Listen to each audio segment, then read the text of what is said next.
All right, we are back here at Dr. Brownsville's podcast, and we're here with Coach Godoy. Let's give Coach Godoy a round of applause, ladies and gentlemen. The man, the myth, the legend, the county champ. Coach Godoy, welcome, man. Thank you so much. I really appreciate being here and sharing some time with you and the class here. So I appreciate it. So, man, I'm so excited to have you on. I've been thinking about having you on for a while, and you've been doing an amazing job lately with the wrestling team. Yeah, I mean, it's not lately. It's been, I like to think it's been for the last 30 years since we started. I came into Uniondale in 1996. Wow. With a team of 6 kids. So That's when I was doing the boys on the boys side. And we took a program that was relatively dead and infused some life back into it. It took a few years. Some ups and downs during those years, and I was challenged, not so much here, but by other coaches, because that was always the big thing when you talk about Uniondale athletics is they always say Uniondale's a sleeping giant. And, there's tons of talent, tons of athleticism, but how come they're not winning, right? And when that got posed to me, they were like, one of the coaches from MacArthur said that to me, and he goes, well, when's that giant going to wake up? And that really kind of struck a chord with me. So in order to have a successful program, you need to go beyond the season. You need to be year round. You need to work harder or as hard as those programs that are winning it every year. So when that happened to me, it was one of those eye-opening moments for me to kind of dig in and figure out what I needed to do differently as a coach to allow the student athletes here to become better. And you're super competitive. I am. I hate to lose. You have an unhealthy amount of competitiveness inside of you. Walk me through that. Like, were you always that way as a kid growing up in school? That's just who you were? Like, how was elementary school for you? Okay. It's all right. That's all right. That's Confess. So elementary school was good. But there were some bumps along the way. It was I was one of those people. I didn't bother anybody unless I was bothered. And I'm going to go into a little story. I remember I was on the bus, and it was the beginning of, it was 7th grade. It was right when that transition. Well, back then it was 6th grade going to 7th grade, so it went from elementary to middle school. Yeah. And I was just sitting in the middle of the bus, and 10th grader came on and, was one of those, this is my seat. And I was like, well, you can sit anywhere else, and just kind of sat there, and he shoved me down to the ground and didn't say a word. And then that was the first fight I got into in middle school. So you got into a fight. On the bus. This is a well-established educator talking about fighting. Like, what are we doing? Yeah, it was. No, but you needed to defend yourself. I did, and it was at an early age. And my dad, God rest his soul, he said you never look for a fight, but he goes, you never allow yourself to be disrespected. 100%. I agree 100%. Did you grow up out here? I grew up on Long Island. I grew up in Shirley, New York, which was way out east. Went to Longwood High School and middle school to start my high school, and then we ended up moving to Sachem, like when I got into 10th grade. Okay. But that was, Shirley was a little bit of a rough and tough. It was right next to William Floyd in that area. It's like a rough and tough area. And, and everybody there was, good families, just everyone was a little bit rough around the edges. So you and also generationally, that's just kind of how we grew up. Absolutely. You got into some things. You got into some scuffles, and it was part of the time growing up, I think. So, so not super proud of condoning violence, but at the same time, I believe that you do have to stand up for yourself, and you do have to have a voice. And if you don't have a voice, hopefully one of your good friends or family has a voice for you. Yeah, I don't condone violence. I do believe in self-defense, and I grew up boxing 8, 9 years old, so I totally agree that there's a place and time for self-defense. So I 100% agree. So in school, what was your favorite subject, and what was the subject that you disliked the most? Well, based upon what I'm doing now, it's always been, everybody loved phys ed in high school. I think the competitive nature of it really kind of drove me towards excelling there. Back then we had our physical fitness test. It was important for all of us to kind of score as high as you can on that. You wanted to be on the leaderboard. So that competitive nature, even though it wasn't against, physically against anybody else, it was competitive in its own way. Internally, yeah. Yeah. So I think that, and then growing up in our household, I got an older brother, so the competition started from the time that we were able to interact with each other. So my brother and I have a great relationship, but everything we did was competition, and nice. So it was a nice way to grow up, but it also kind of prepared me for what middle school and high school sports were going to bring my way, and kind of led me to where I am today. And the subject that you hated the most? It was math. Oh man, most people just can't stand I'll tell you that because I'm a big believer in do what you have to do when you have to do it. And the 1 year in ninth grade, I had to go to summer school for math. Me too. Sequential 1. Yeah. Failed the Regents with a 60. Went to summer school. Failed the Regents with a 60. Had to take it twice. Okay. And lesson learned because I didn't put enough effort into what I should have been. And it wasn't really an understanding thing. It was an effort thing. And I never really wanted to waste another summer like that or waste another year like that. So I didn't really have too many academic issues after that. I mean, math was always a struggle for me growing up, but I was a good 80, 85, 90 student. But could I have done better? The answer is yes, right? But at that time, I had my mom and dad both worked. They were, not making excuses, but they were busy a lot, and we had 4 kids in our family. So part of the responsibility was taking care of your younger brother and younger sister and balancing everything and working at the same time. Yeah. So there was a lot that was going on. But could I have done better? The answer is yes, of course. I think you turned out pretty all right. Yeah. You got a 30-year career in education. I think you did okay. Thank you. So I wanted to talk a little bit about your coaching style. Well, before we go into that, could you give us some of the accolades of your girls wrestling team this year and last year? Sure. All right. So girls wrestling team last year came on. It was a novelty idea at first. We were trying to build girls wrestling. And then there was rumors that MacArthur was going to start their own program. And they had a mixed competition program, which meant that they had schools from varying schools from different districts could all join their team. And I was talking to Mr. Cardone about it, and he's like, what are your thoughts about a girls wrestling team here? I said, I think that would be great. I said, but I'm not doing it unless I'm getting full support, and I promise you we'll have 25 girls on the team. And he kind of looked at me like he wasn't sure if we could pull that off.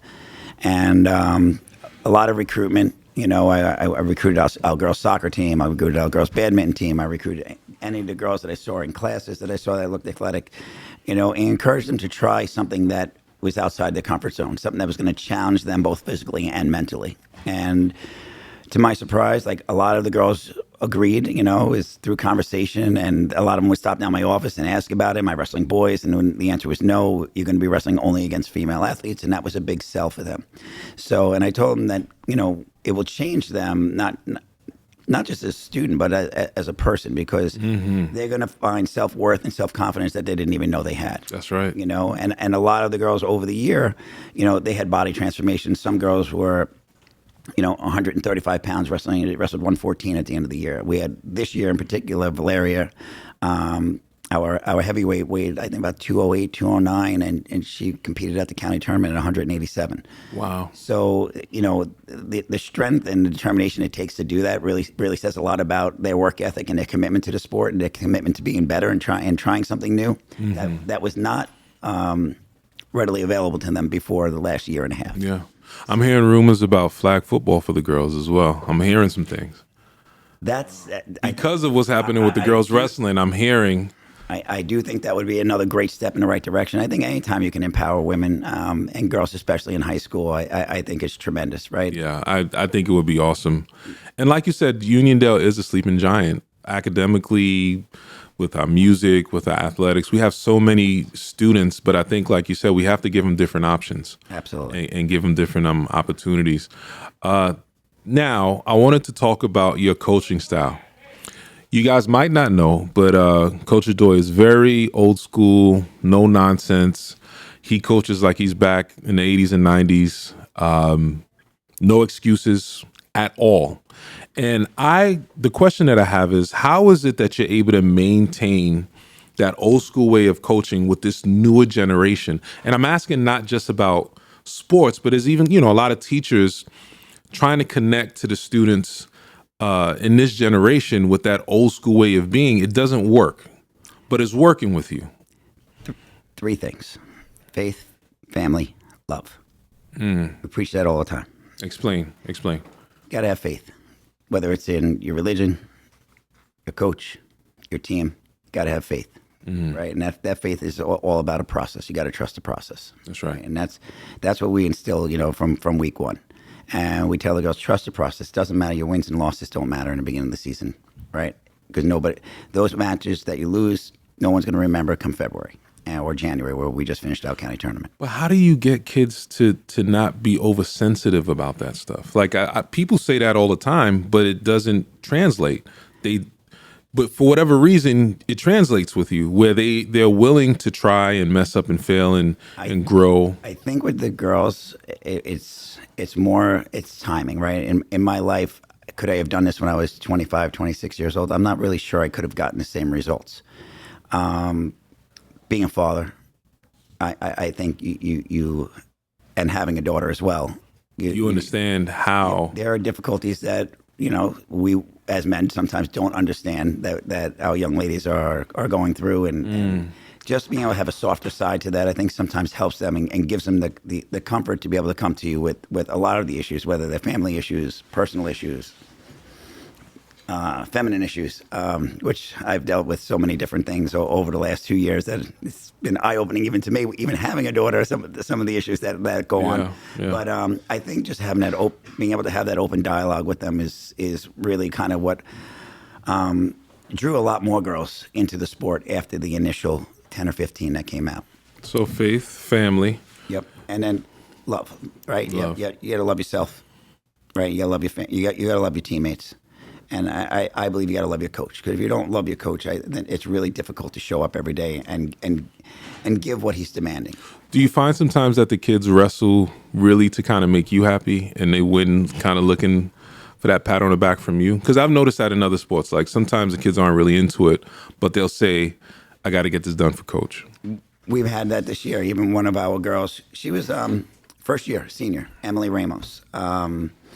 I asked her to come out last year. She was hesitant, reluctant. And this year she came out, and she wasn't really sure. But we told her we needed a girl who was around 165, and she was really athletic. She was a great soccer player. And she did it really because her teammates were all soccer players, and they were like, we really need you. Come out. And as she came out and got better and better and better, she started to really, I think, enjoy the sport a whole lot more. And this past weekend, she ended up upsetting the number one seed in the tournament, and she finished second overall. Wow! And she just started wrestling. She just started this year, and she was she's first alternate to go to the States this year. So there's a very good chance that she'll end up being selected to go with the other 4 girls that qualified this year. That's awesome. So dude. yeah, so it was awesome. It was nice to see the transition. And I'm hearing that you've got some Division I colleges and a couple of Division II colleges that might be interested in some of the girls. We have a couple. One of the coaches from the University of Buffalo, we actually wrestled on the same national team, the coach Tom Shiflett. He was at Game of Thrones, which is one of the big tournaments upstate, and he was looking at Kishara Tulloch and our 100-pounder, Brianna Marquez. He was just asking questions about them, letting her know keep Buff State as an option. They're a Division I program that's up and coming. So they're on the radar there. Last year we had Brianna and Kishara wrestled at the Freestyle Nationals. Both went 2-2 and 2-3 and did really well out there. So they're getting on even on a national stage as early as the first year out. Which is amazing. Tremendous. And I don't think folks really understand what you're saying. You started this program last year. Yes. And you are already getting national looks and Division I looks for your students. That says a lot about you as a coach. I appreciate that. And your theory. And I just want it to be known, I 100% respect what you're doing. The other day I got a chance to sneak in and look at you, and I say, this guy is old very school. Intense the way I coach. No, yes. but I love it. I love it because that's how I was coached. My coaches were way worse, but I love to see you in your element. Thank you. I appreciate that. And I think kids, need to be pushed, right? And then there's times when you can back off, obviously. But I think for most of our practices, if we're just content watching status quo or things being drilled at 80% and not right, then they're going to constantly do things at 80%. Now, I demand 100%. I demand, I know. I think the kids have bought into that on both sides, both the girls and the boys. And there's a culture there. There's a culture that I see from the wrestling teams. And that was part of the reason that we butt heads early on. And I wanted to talk about this. Early on, I was frustrated because kids were walking around after school and there was a bunch of traffic. And you was a person that said, we need to be specific about which students are walking around because they're not my wrestling kids. And the reason that I wanted to bring that up is because when you have an issue, you speak to folks directly and you move on. And I appreciate that. I like that. I prefer that. But a lot of times between administrators and teachers and staff members, that's difficult for a lot of folks. Where do you get that from? That feeling of, hey, you know what? I have an issue or concern. Let's talk about and resolve it. And let's move on. It's how we grew up, right? My issue is it's easy to send an email. It's easy to send a text message. It's easy to say what you want in those things without any repercussions. When you have a face-to-face conversation, not only does my point come across correctly, it allows the person to have a rebuttal to it, too. It's something that you may not understand that's happening. Right? And we had a conversation this year about possibly getting into the auxiliary gym that wasn't finished yet, and because there was no heat or whatever. And I said, we'll wear sweatshirts. We'll work through that hurdle that we're dealing with. And the other side that I didn't know, that you made me aware of, was that we needed the final CO in order, because it became a liability. Yeah. So from a coaching perspective, I'm looking for space, because the space was at a premium this year between the gym floor that went down, and then we were rolling out mats in the girls' gym, which is completely inconvenient to have to start a practice every day doing that. I've seen it. But we made it work. But I was just looking for alternatives to allow the kids to have what they deserve. And that's my big thing. I appreciate that, because for myself as an administrator, I think, and I'm just speaking to other administrators out there, the person who speaks up and says something to you directly is not your enemy. They don't dislike you. They actually like you. And they like you so much that they want to make sure and resolve the issue directly, as opposed to doing other things. And I think that's what drew me to you. That doesn't mean that we're always going to agree or see eye to eye. But when somebody says, well, I heard Coach Godoy said this thing behind closed doors, I'm like, no, that's not true. Because he would have said it to you directly.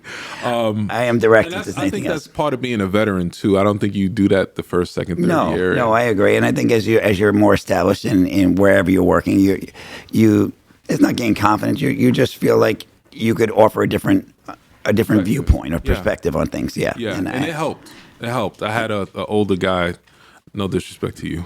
I'm not old. I had an older guy, Mr. Tevenot, and he was my veteran, and he just would let me have it. Just all of the time he would tell. But I thank him so much, because he's a big part of my growth, is having folks like that would come to me directly and speak to me. So I just wanted to say thank you for that. And anytime that I'm doing something as a leader that you think I could improve upon, please speak to me. I definitely will.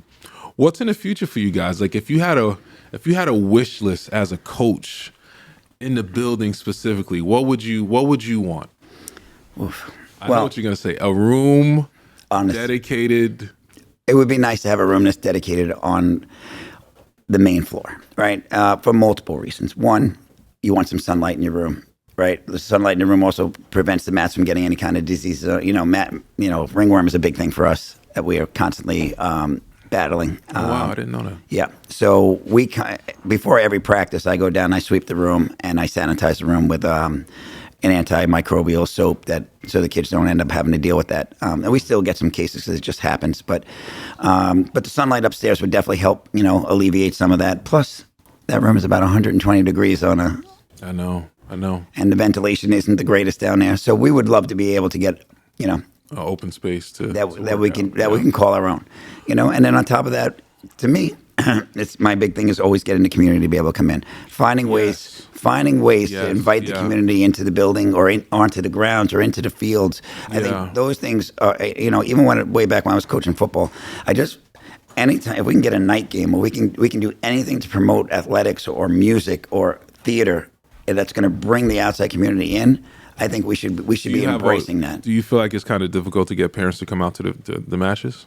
or families to come out, or the community? And then sometimes I feel like we make it more difficult than it needs to be for them to get here. Okay. So I think sometimes we fear big crowds because we've never had them. So, we get them sometimes for basketball games, but that's the only event that we get them for. Why don't we get them for girls volleyball? Why don't we get them for wrestling? Why are the stands not packed for football? I think we have to find a better way to connect through our PAL programs, through our youth programs, to kind of draw friends and family out. So it's not just your peers that are supporting you; it's your family. And I think that's one of the big disconnects that we have here. Yeah. Last thing I forgot to ask: next week, who wins the Super Bowl? Don't say the wrong thing. I'm gonna dislike you. I don't want to do that. I like you as a person. I can't. Well, I'm gonna say it's got to be the Seahawks because I can't root for the Patriots. I like Sam Darnold. So there we go.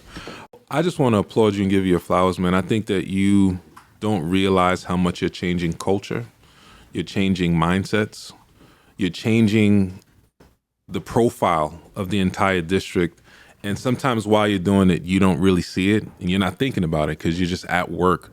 But there's going to come a time years down the road and someone's going to ask who started this program and how did they do when they started. It's going to be you. And you're saving lives as well. There's a lot of students who wrestle that struggle with anxiety, stress, depression, as you know, and their relief and their therapy is wrestling. And they talk to me about it. And they love the intensity because your intensity demonstrates to them that you care. And that's what I always thought about with my coaches. They might yell at me and say some things that they probably shouldn't say, but they showed up every single day and they were on me and they held me to a high standard. So I just wanted to give you your flowers, man. Keep doing what you're doing. I appreciate you and thank you. Appreciate it. Thank you for having me on. All right, thank you. All right, let's have a round of applause for Mr. Godoy. Thank you, guys.